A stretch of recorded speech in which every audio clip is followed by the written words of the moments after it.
BRICS के अस्तित्व में आने के कई कारण थे, जिनमें मुख्य रूप से वैश्विक आर्थिक और राजनीतिक व्यवस्था में पश्चिमी देशों वित्तीय संकट ने डॉलर केंद्रित मौद्रिक प्रणाली की स्थिरता पर सवाल उठाया।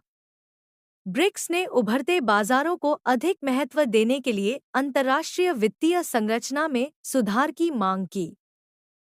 वैकल्पिक संस्थानों की स्थापना।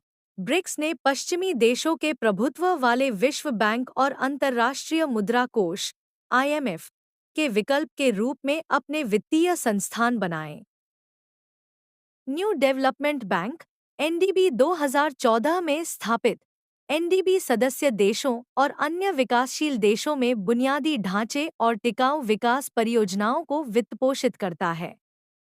यह मौजूदा संस्थानों की तुलना में अधिक लचीलापन और शेयरधारकों के बीच समानता प्रदान करता है।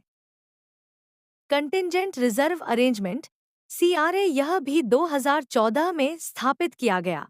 CRA एक वित्तीय सुरक्षा जाल है जो भुगतान संतुलन के मुद्दों का सामना कर रहे सदस्यों को तरलता सहायता प्रदान करता है। अमेरिकी डॉलर पर निर्भरता कम करना। ब्रिक्स देश स्थानीय मुद्राओं में व्यापार को बढ़ावा देकर डीडॉलराइजेशन की वकालत करते हैं, जिससे वे पश्चिमी प्रतिबंधों और अमेरिकी डॉलर की अस्थिरता के प्रति कम संवेदनशील हो सकें। व्यापार और निवेश में अधिक सहयोग। यह समूह ब्रिक्स बिजनेस काउंसिल जैसी पहलों के माध्यम से आर्थिक संबंधों को गहरा और विविध बनाने का काम करता है, जिसका उद्देश्य आपसी व्यापार और निवेश के लिए अनुकूल माहौल को बढ़ावा देना है। राजनीतिक और भूराजनीतिक कारण। पश्चिमी प्रभुत्व को चुनौती।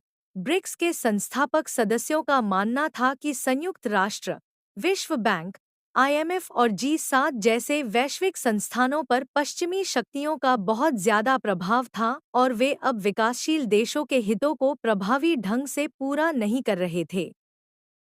बहुध्रुवीय विश्व की वकालत।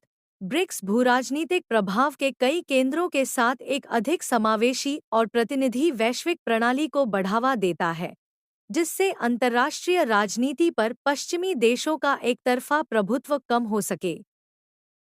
ग्लोबल साउथ के लिए आवाज।